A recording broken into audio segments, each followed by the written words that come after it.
রাতের সময়ে জানকে বাজি লাগিয়ে আজকে যে মহল দেশ ও বাংলায় সেই অবস্থা তো তেনারা বিভিন্ন জায়গায় ছুটে ছুটে যান গিয়ে মোজাদ্দেদ জামানের বাগানের মানুষগুলোকে মোজাদ্দেদ জামানের বাগানে সুরক্ষিত রাখার জন্য তারা ওয়াজের মাহফিলের দ্বারা চেষ্টা করে চলেছে। এটাকে অনেকে ব্যবসা ভাবে দেখছে, অনেকে ইনকামের রাস্তা দেখছে, কিন্তু আমার মনে হয় না যে কোনো মানুষ রাতের সময় জীবনে ঝুঁকি দিয়ে এভাবে ছুটে ছুটে প্রতিটা রাত সন্তান পরিবারকে ছেড়ে দিয়ে অক্লান্ত পরিশ্রম করে দূর দূরে মানুষ ঘুরে বেড়াবে একটা বিজনেসের জন্য। বিজনেস যদি করতে হয় আরো হাজারো রাস্তা আছে, তবে হ্যাঁ উলামা হাজরাতদেরকে মানুষ সাম্মানিক কিছু তোহফা নজরানা দেয়, যেটা আগের মানুষের ইনসাফ ছিল, এখনকার মানুষের সেই ইনসাফ না। বিরিয়ানিতে খরচ করে, প্যান্ডেলে খরচ করে, লাইটিংয়ে খরচ করে, যে উলামা পরিবার সন্তান ছেড়ে দিয়ে গাড়ি ভাড়া করে বা গাড়ি নিয়ে রাত থেকে দূর দূরান্ত থেকে ছুটে আসছে আমাদেরকে দিন জানাবার জন্য। যেমন আজকে আমাদের ইমামদের উপরে ইনসাফ না, যে ইমাম আমাদের মসজিদে যিনি হলেন ওই গ্রামের সব থেকে সম্মানীয় ব্যক্তি, কিন্তু দুঃখের সাথে বলতে হয় সব থেকে অবহেলিত পিছিয়ে পড়া গরিব আজকে ইমাম। কেন এটা আমাদেরই দোষ। আমি সংগঠনে আলোচনা করবো, একটু এই দিকটা আলোচনা করবো। সেই জায়গায় আমরা যদি ইমামদের কথা ভাবতাম, ঠিক তেমনই আমরা উলামাদের উপরে ইনসাফ করতে পারি না বলেই আজ নাচারে উলামারা হয়তো মুখ ফুটে বলে দেয়, বাবা আমি যাব, আমাকে কিছু পারিশ্রম দিতে হবে, এটা XYZ। এটাকে নিয়ে আজকে যেভাবে সমালোচনা হচ্ছে, সমালোচনার কারণ একটাই, যাতে করে সাধারণ মানুষ মনে করে যে সত্যি তো উলামারা ব্যবসার লাইন ধরে চলছে, ওদেরকে বাদ দাও, আর বাদ দিলেই ইসলামের দুশ্মনরা তখন আপনাদের মধ্যে ঢোকার সাহস পাবে। এটা একটা পরিকল্পনা চলছে। দাদা হুজুর রহমাতুল্লাহ আলাইহির ওসিয়াত নামাতে এক জায়গায় যেমন খয়রাত চেয়ে নেওয়ার কথা নিষেধ আছে, আর এক জায়গায় তিনি তেমন সবরে সানি সালে সওয়াব করে সে যা ধার্য করবে ওটা জায়েজ বলা আছে। তাহলে একই ওসিয়ত নামায় দুটো কথা হচ্ছে কেন? তাহলে খয়রাতের মানে জানতে হবে। খয়রাতের মানে হলো সাধারণ ভিক্ষা। উলামারা ভিক্ষা চান, যেমন আজ আমাদের অনেক ধর্মের মানুষরা দেখি দোকানে দোকানে যায়, কেউ 5 টাকা কেউ 2 টাকা দেয়। এই ভিক্ষা যদি উলামারা না চায়, এটাকে হুজুর রহমাতুল্লাহ আলাইহি নিষেধ করেছে। তো যাক, আমি বলতে গিয়ে অন্যদিকে চলে যাচ্ছি।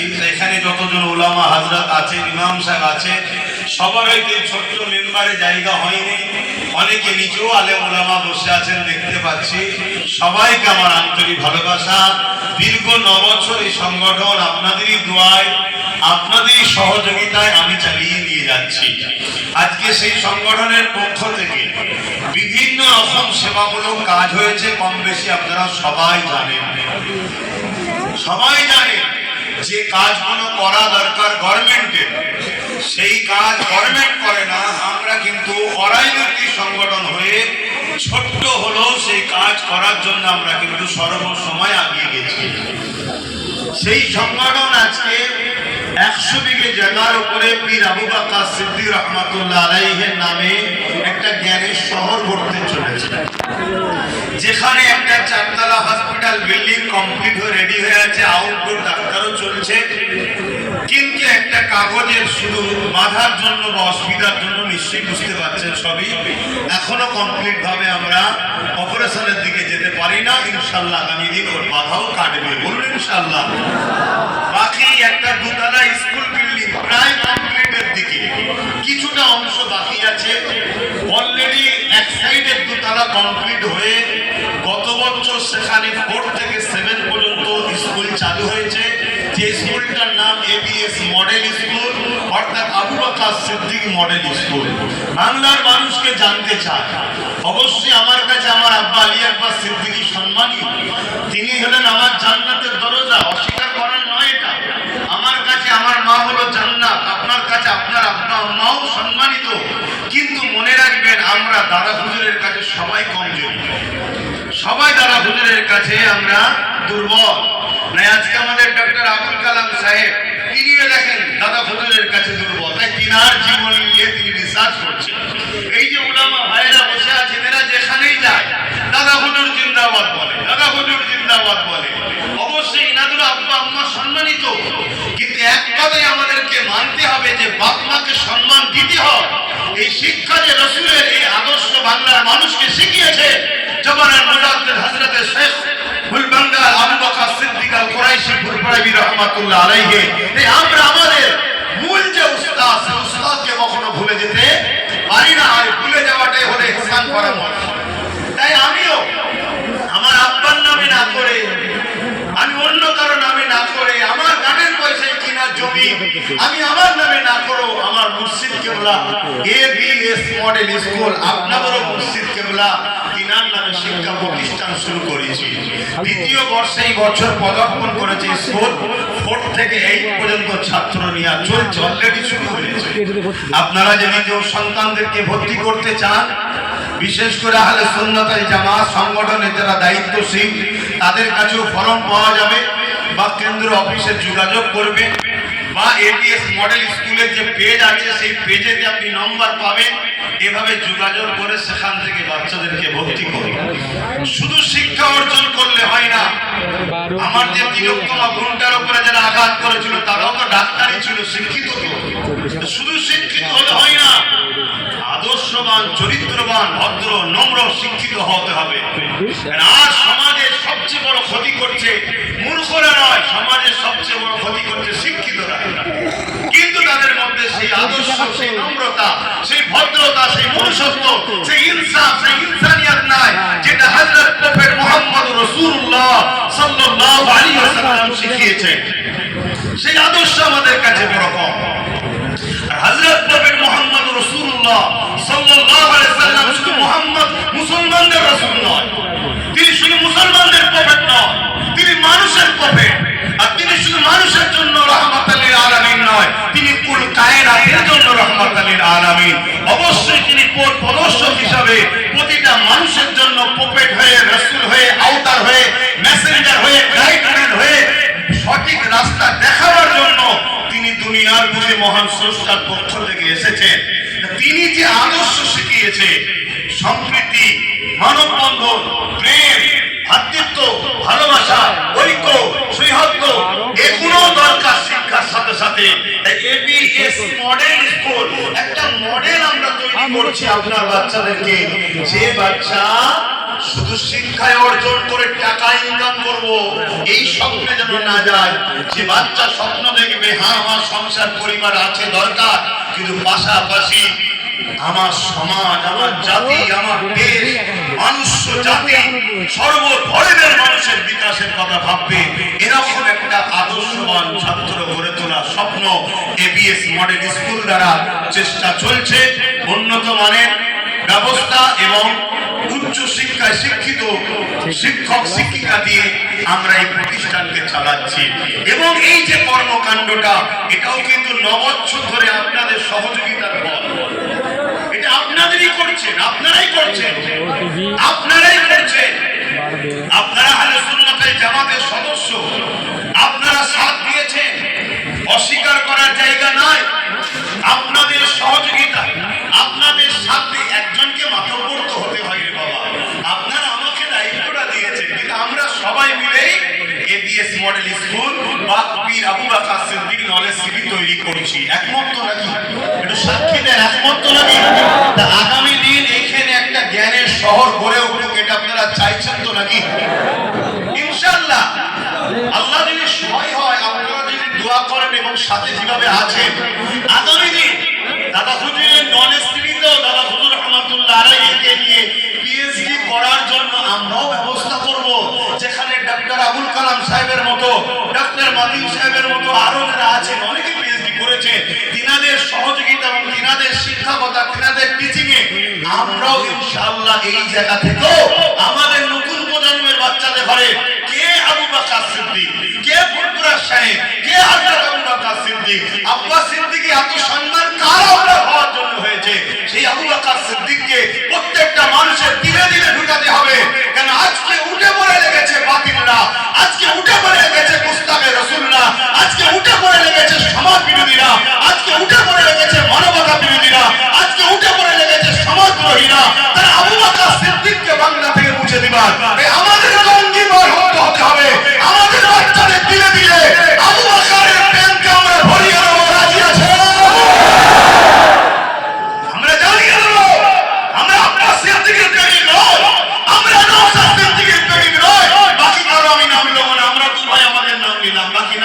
সমস্যা হতে পারে। আমরা হলাম শেখ হযরত আবু বকর সিদ্দিক কুরবানির প্রেমিক, সেই দাদা হুজুরের আওলাদ হিসাবে আমরা সবাইকে সম্মান করি।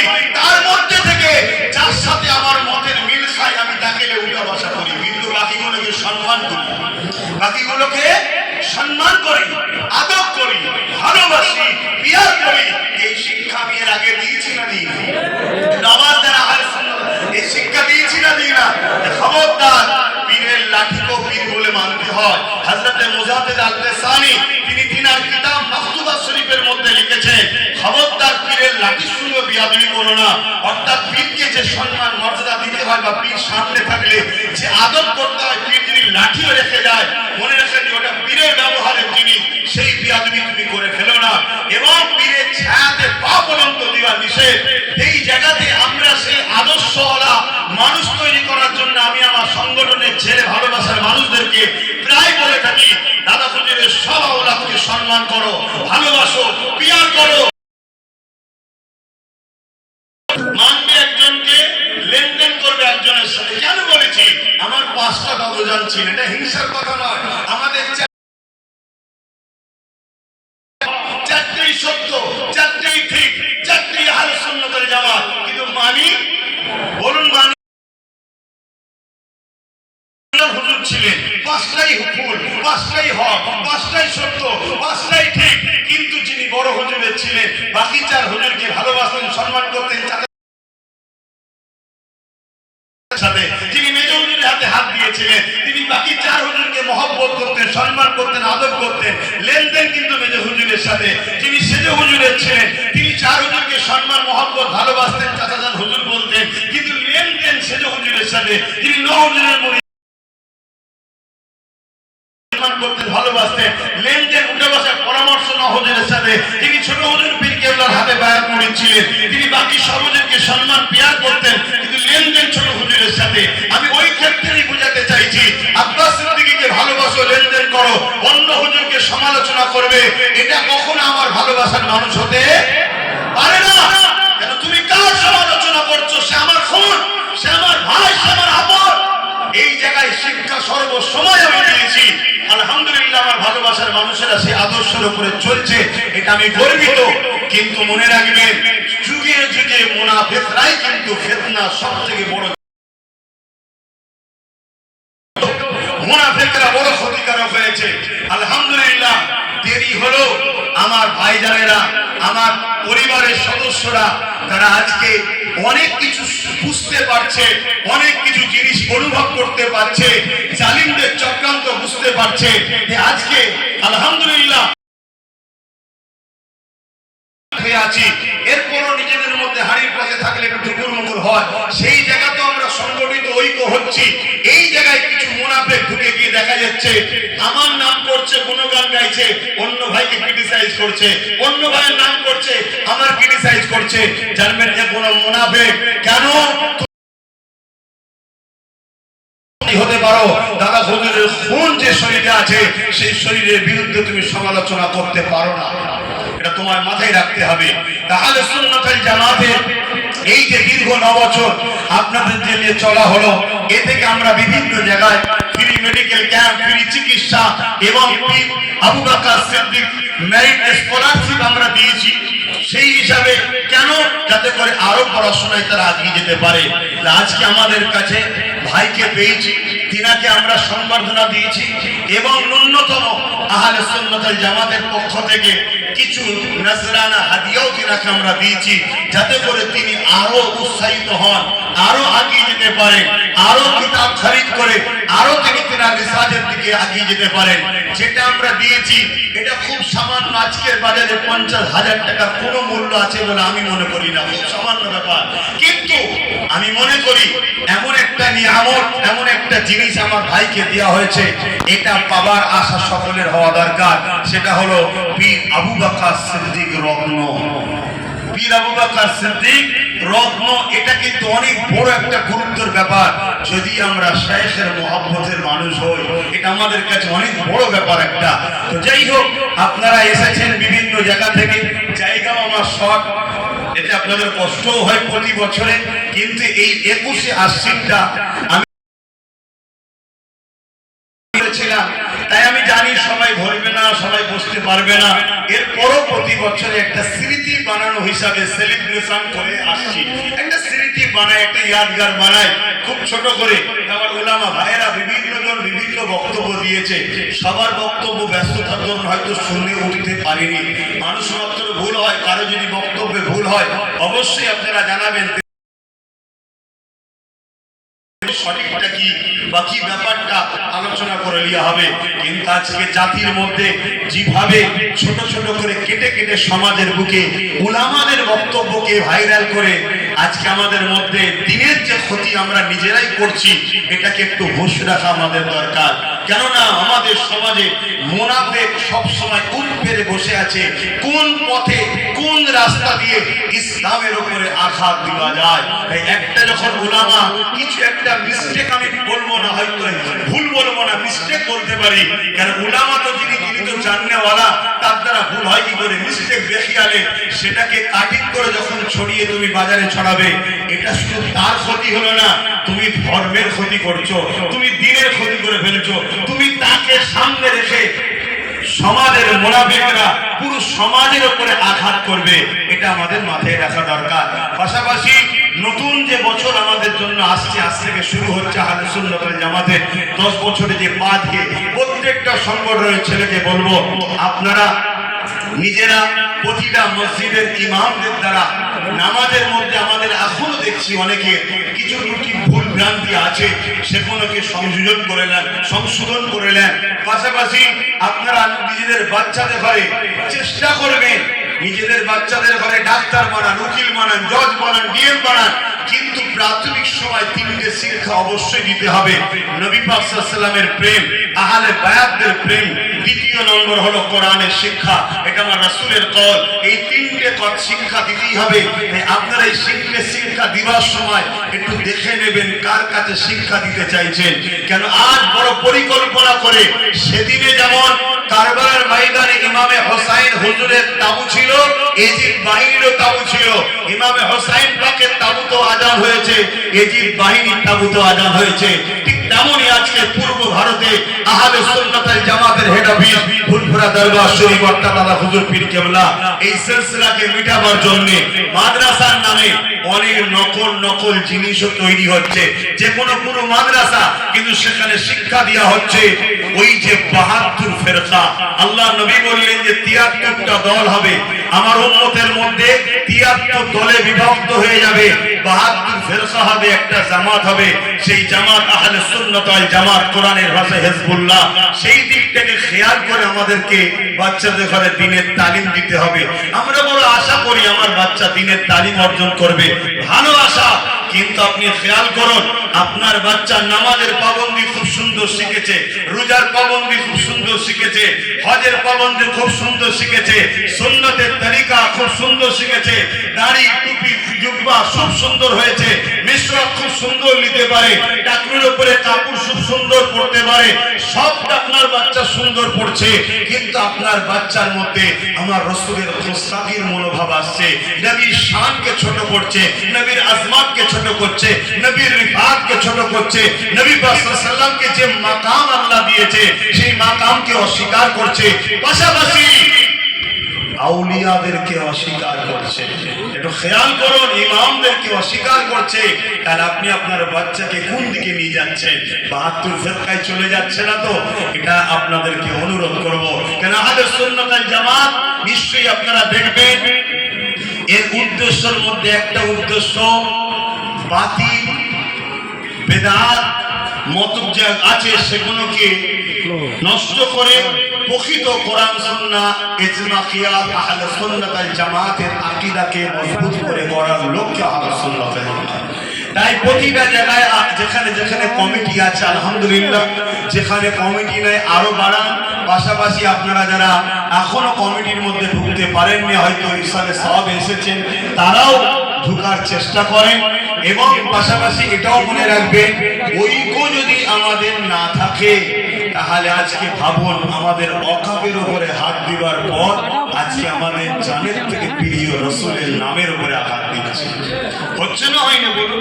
এর একটাই কারণ, আমরা ঐক্যবদ্ধ নয়।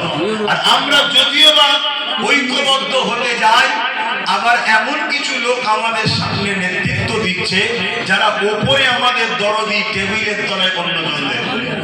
সমাজের মধ্যে এরকম আছে না নাই? তার জন্য আজকে আমাদের বড় সমস্যা হচ্ছে। আমরা সব জায়গায় মিটিং মিছিল করি। আমার পূর্বে আমাদের ডক্টর আবুল কালাম স্যার বলছিলেন একটা কথা, কি বলছিলেন? শরিয়াত, তরিকাত, হাকিকাত, মারিফাত, দ্বীনের জ্ঞান, দ্বীনের অর্জন, দ্বীনের অনুযায়ী চলার পর প্রত্যেকটা আলেম উলামাকে সমাজ সেবা ও রাজনীতিতে অংশগ্রহণ হওয়া আবশ্যক। এটা কার কথা? কার কথা বলবেন? মৌলানা সাহেব কার কথা? ফুরফুরার পীর হযরত মাওলানা আবু বকর সিদ্দিক রহমাতুল্লাহ আলাইহি তথা বাংলার বুকে যিনি দাদা হুজুর রহমাতুল্লাহ আলাইহি পরিচিত ছিলেন, তার কথা।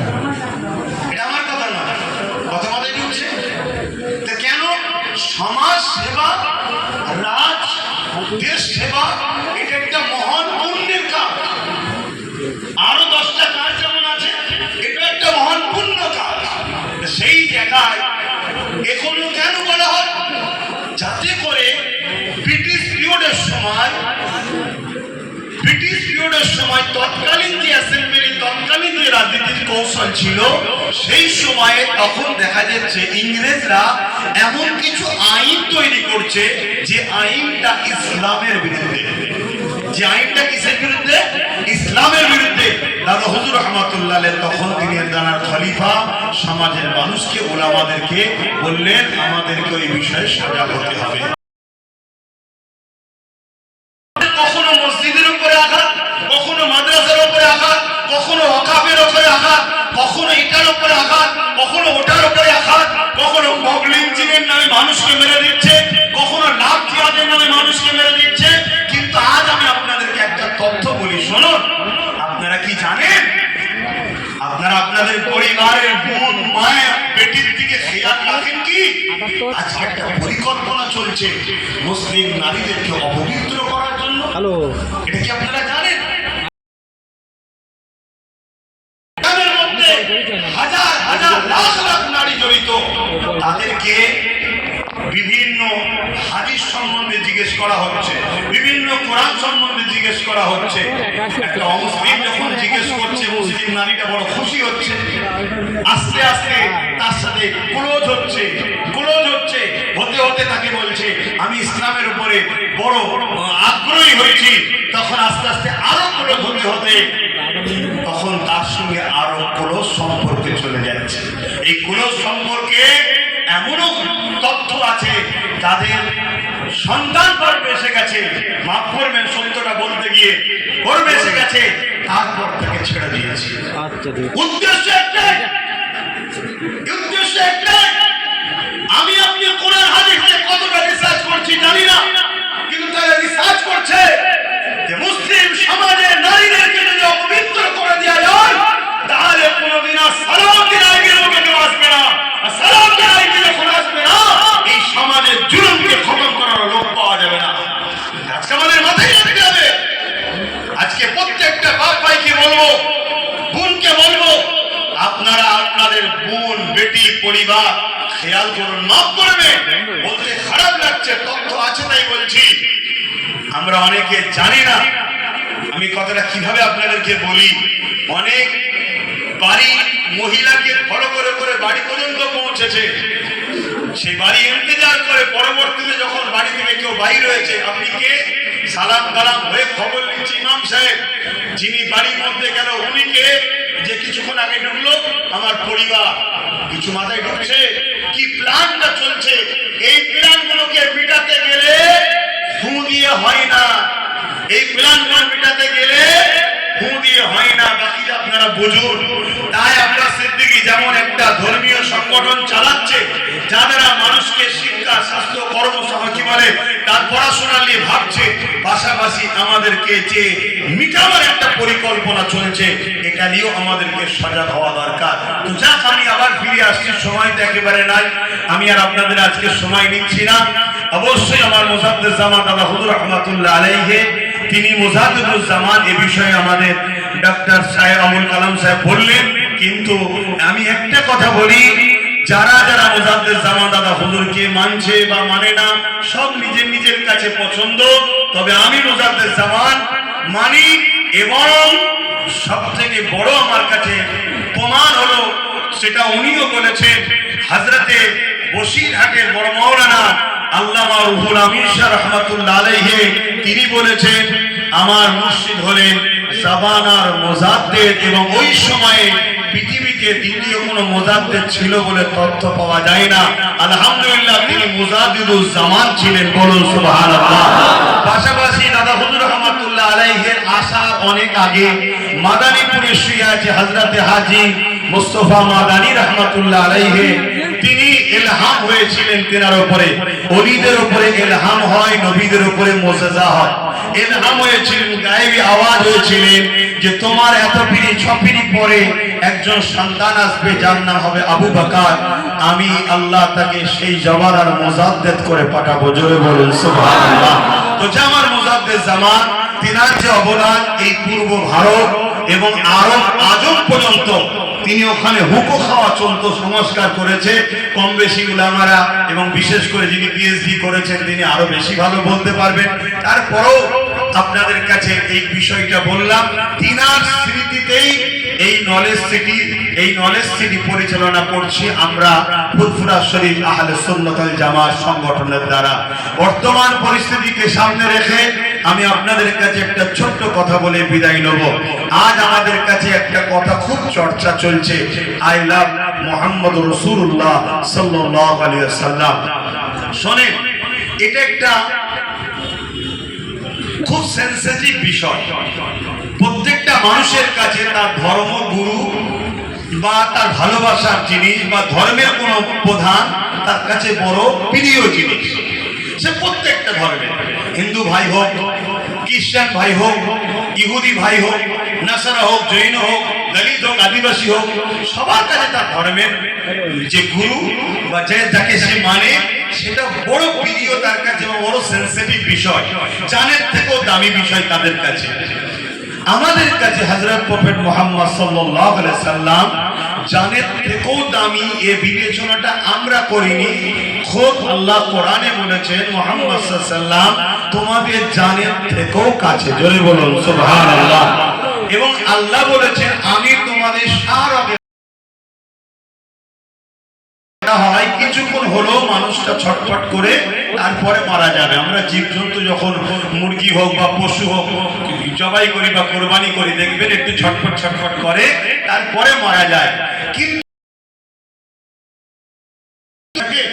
তামার মহান স্রষ্টা রব্বুল আলামিন, তিনি কুল কায়নাতের মালিক, লিল্লাহি মা ফিস সামাওয়াতি ওয়া মা ফিল আরদ, তিনি খোদ নিজে এলান করছে মুহাম্মদ সাল্লাল্লাহু আলাইহি সাল্লাম মুমিন মুমিনাদের জানের থেকে মুহাম্মদ রাসূল সাল্লাল্লাহু আলাইহি সাল্লাম। তো এই হুজুর পাক সাল্লাল্লাহু আলাইহি সাল্লামের নামটা উত্তরপ্রদেশ কে ভালোবাসা, এতে উত্তরপ্রদেশের প্রশাসন তাদেরকে বলল এটা নতুন জিনিস, এটা আগে ছিল না, এটাকে ব্যান করতে হবে। আমি জানি এটা গাইজুয়ারি করে বলছে এবং এটা প্ল্যান তাদের, নতুন করে সব হচ্ছে যে কোনো সংবিধান বিরোধী, যেমন মানুষকে লাভ জিহাদের নামে মারা, গোরক্ষা বাহিনীর নামে মারা, বিভিন্ন স্লোগান দিয়ে পিটিয়ে পিটিয়ে মারা, এগুলো আমার দেশে ছিল কি ভাই বলুন? এগুলো সব নতুন, এগুলো সব নতুন।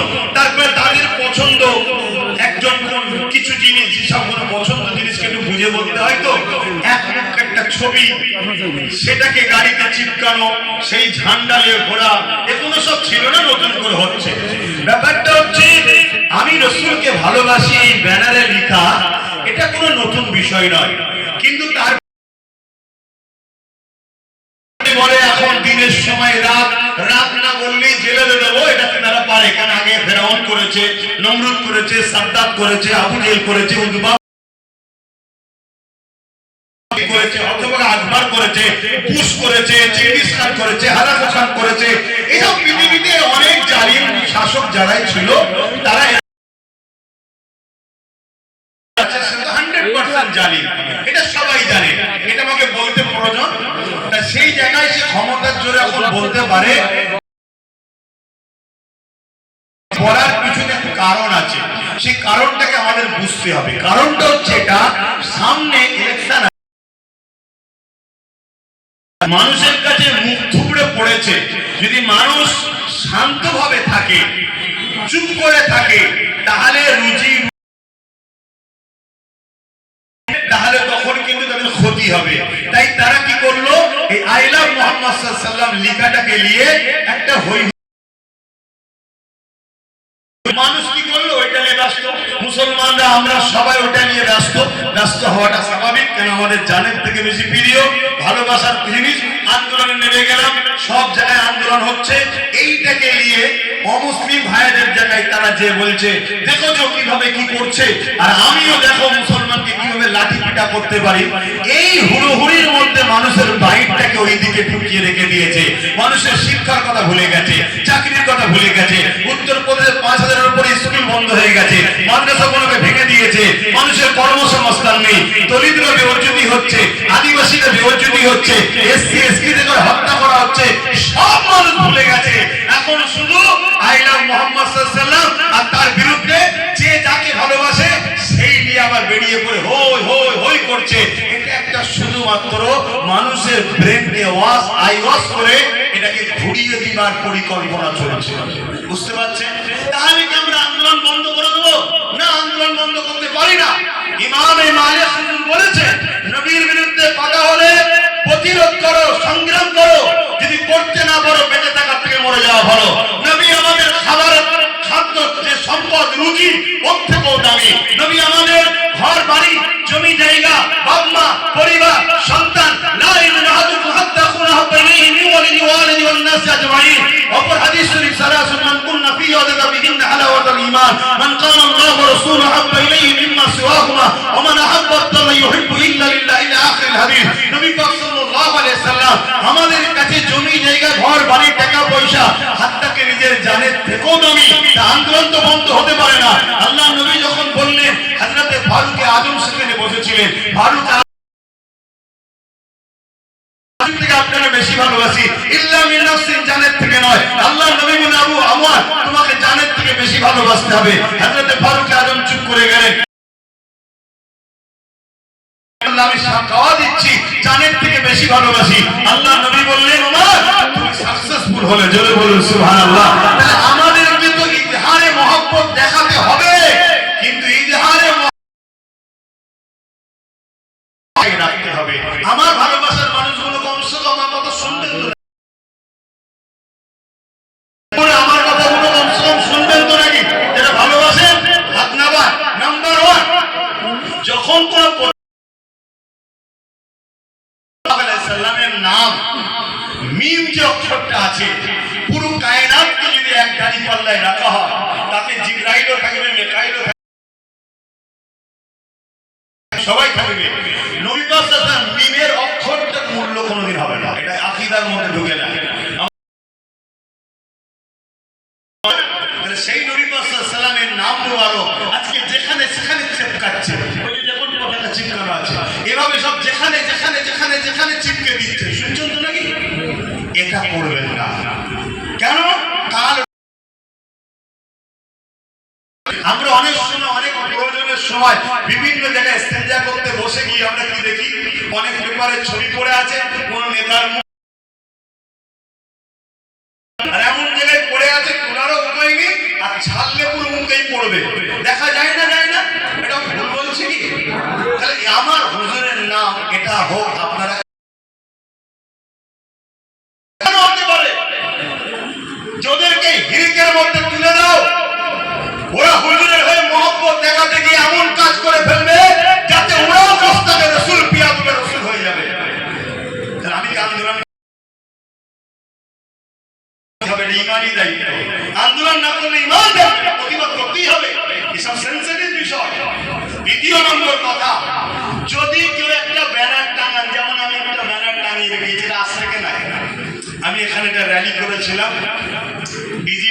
লিখা দিয়েছিলাম যাতে করে ঘরে গিয়ে রেমিনেশন করে বাঁধিয়ে রাখতে পারে, সুন্দর করে দিয়েছিলাম।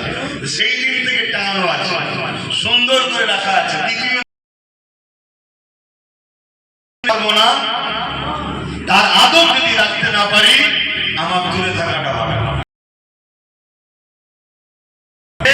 যদি আমি ব্যানার না টাঙাতাম বেঈমান হয়ে যেতাম না, কিন্তু টাঙিয়ে যদি বিয়োগ যদি করি তাহলে কিন্তু আমার ইমানের খাতরা হতে পারে। এটা হুজুরের নাম, আল্লাহর আশ ধন্য হয়েছে, বলুন সুবহানাল্লাহ। এই জায়গাটাই মাথায় রাখবেন। ব্যানার করবেন, র্যালিতে যদি হয় একটা সামনে দেবেন, কিন্তু দেখবেন ওটা আবার পায়ের কাছে না ঝোলে, এটা বুক পরিমাণে। এই আন্দোলনটা করব যারা আমার হুজুরের নামের বিরোধী করছে, কেন্দ্রের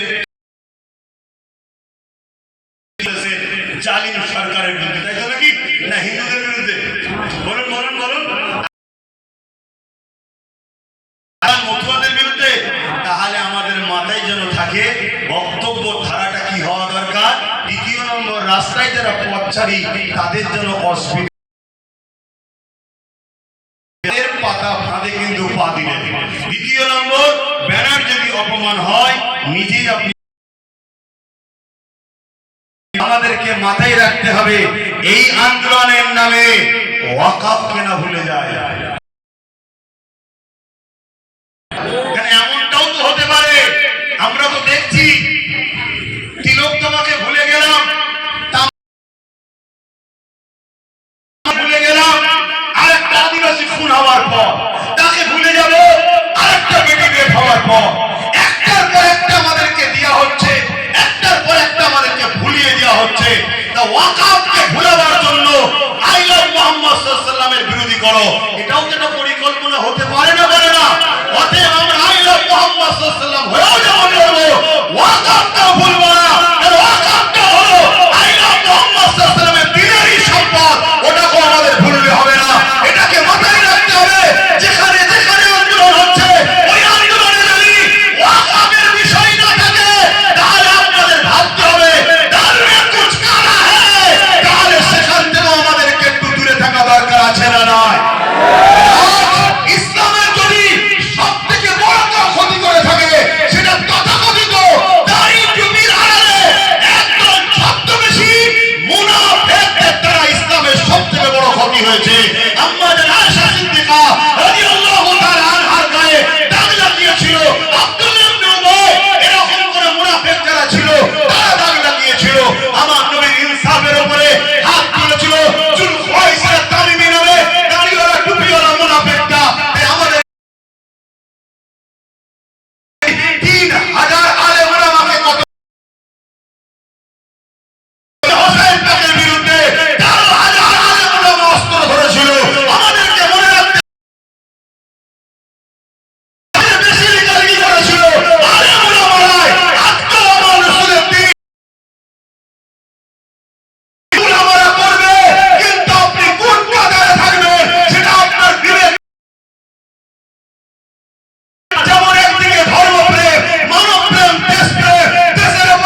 ঝুলিতে উঠতে হবে, যে ক্ষমতায় গেলে ধর্ম বিদ্বেষীদের যেন শাস্তি দিতে পারে।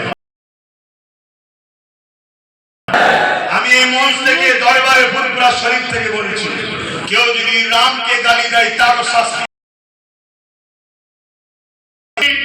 হিন্দু ভাইদের ধর্মগুরুদের ঘরে গালি দেয় তারও শাস্তির দরকার আছে না না? কেউ যদি শিখ ভাই আছে ইনাদের যে ভালোবাসাকে গালি দেয় তারও শাস্তির দরকার আছে। ধর্মকে গালি দেয় বা খ্রিস্টান, মতুয়া, শিখ কোন ধর্মের ধর্মগুরু বা ধর্মকে গালি দেয় তার শাস্তির দরকার আছে। 25 নম্বর আর্টিকেল ধারাতে লেখা আছে করবে না, প্রত্যেকে ধর্ম প্রচার, ধর্ম পালনের স্বাধীনতা সংবিধান দিয়েছে। হলো প্রতিটা স্কুলে সংবিধান পাঠ্য পুস্তকে বিষয়, চোরেরা সংবিধানকে মানুষকে জানাতে চাইছে না। বিশেষ করে যেখানে যেখানে আমার আছে চেষ্টা করছি কমসে কম অল্প অল্প করে হলো সংবিধান শিখাবো। সংবিধান থেকে কি রাইট দিয়েছে, সংবিধান থেকে কি ক্ষমতা দিয়েছে, সংবিধান তার পক্ষে কতটা দাঁড়িয়ে আছে, বলবে ইসলামের বিরুদ্ধে আর আমরা ভুল বুঝে দেশকে খারাপ বলবো, সংবিধানকে খারাপ বলবো, এমনটা না হয়। আমাদের ভারতবর্ষ আমাদের জন্য গর্ব। কেউ 5 বছরে এসেছে আবার চলে যাবে, আছে থাকবে, সংবিধান ছিল আছে থাকবে। সংবিধানের 25 নম্বর ধারাতে প্রত্যেকটা মানুষকে তার ধর্মীয় স্বাধীনতা, স্বাধীনতা রয়েছে। তাই সে যে কেউ কারো ধর্মের উপরে আঘাত দেয়, রোকে, তার মানে সে সংবিধানের 25 নম্বর ধারার বিরোধী করেছে। সংবিধান বিরোধীকারীদের শাস্তির দরকার আছে না না? এর জন্য আহলে সুন্নাত ওয়াল জামাত প্রতিটা গ্রামে গ্রামে যুবক ছেলেদের তৈরি করছে। আমি শেষ করছি, একটা ছোট্ট কথা বলি। অনেকে বলেছে এই সংগঠন করার জন্য বহু ছেলে মুখে দাঁড়িয়ে রাখতো না, এখন দাঁড়িয়ে রাখছে কেন? তার ঘাড়ে সংগঠন তুলে দিয়েছে। বহু ছেলে নামাজ পড়তো না, এখন সে নামাজ পড়ছে কেন? তার মাথায় ঢুকছে আমি আহলে সুন্নাত ওয়াল জামাতের দায়িত্ব। বহু ছেলে সিনেমা দেখতো, বারে যেত, মদ পর্যন্ত খেত, এই সংগঠন তার কাঁধে তুলে দেওয়াতে সে ভাবছে যে আমি একটা সংগঠন চালাই যেটা আহলে সুন্নাত ওয়াল জামাত। ব্যাপার সবকিছুতে দলিলের পাওয়া যায় না, বা দলিল তো এখানে থাকে আর ঈমান তো অন্তরে থাকে না। এটা অন্তরের বিষয় বলছি যে আহলে সুন্নাত ওয়াল জামাতের দায়িত্ব নেওয়ার ওসিলা তো হয়তো আল্লাহ তাদেরকে ভালো করে দিয়েছে। অতএব যেসব ছেলেরা এখনো দূরে আছেন তাদেরকে বলবো আপনারা আগিয়ে আগিয়ে আসুন, ফুরফুরা আহলে সুন্নাত ওয়াল জামাত এই সংগঠনের সঙ্গে জড়িয়ে যান। কেন শুধু আপনারা দেখছেন তা নয়, এখানে এই যে দেখছেন না সব চোখ বসে আছে, এই চোখগুলো কোটি কোটি লোকের কাছে খবর পৌঁছাচ্ছে। এই যে বসে আছে সব চোখ, এগুলো একটা একটা, এ চোখের সিস্টেম এমন, এ দেখছে একা কিন্তু পিছনে কোটি লোককে দেখাচ্ছে। আসছে তা আপনারা আহলে সুন্নাত ওয়াল জামাতের প্রচার করবেন এবং এই সংগঠনের সঙ্গে জুড়বেন। আবার বলে যাচ্ছি, ফুরফুরা আহলে সুন্নাত ওয়াল জামাত ইসলামিক সংগঠন হযরত প্রফেট মুহাম্মদ রাসূলুল্লাহ সাল্লাল্লাহু আলাইহি সাল্লামের জীবন আদর্শ নিয়ে সংগঠন। কথা মাথায় থাকবে। আসেন এখন একটু সালাম পড়িয়ে দোয়া করব। ইয়া নবী